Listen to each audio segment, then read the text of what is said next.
Eto sa mga subdivision dyan, halos karamihan sa inyo, mga wala kayong silbi.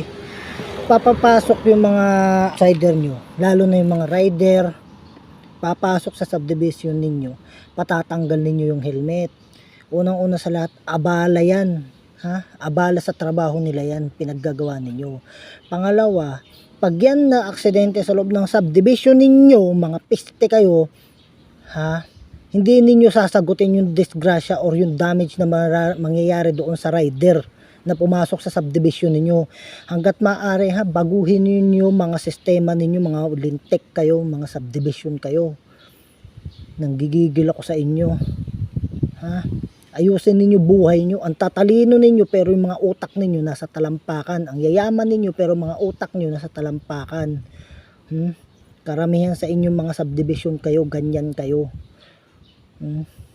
Ayun yung gamitin yung mga kukote nyo, mga common sense ninyo.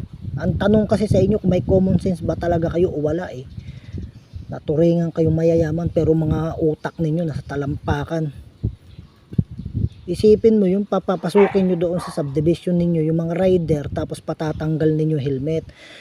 Nasaan ang utak ninyo, nasaan ang common sense ninyo? Pag yan na disgrasya dyan sa loob ng subdivision ninyo, tutulungan nyo ba? Sagot nyo ba yung damage na mangyayari do sa rider? Hindi, di ba? Gamitin yung mga kukote nyo,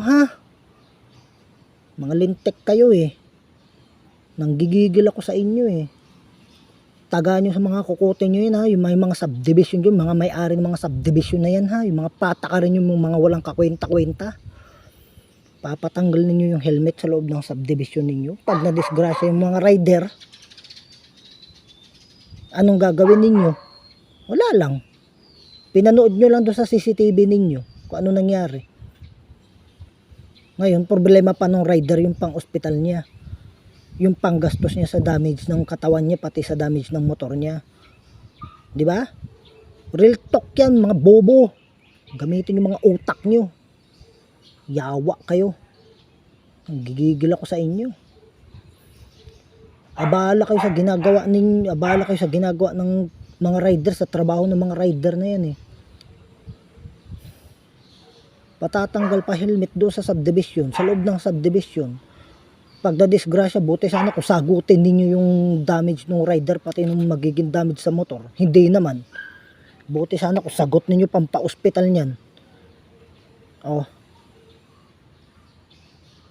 Gamitin yung mga utak nyo Ang yayaman ninyo, ang tatalino ninyo, pero mga utak nyo nasa talampakan nyo. Mga wala kayong common sense.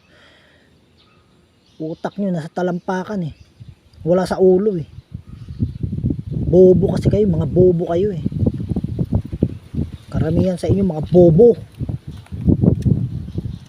Buisit kayo.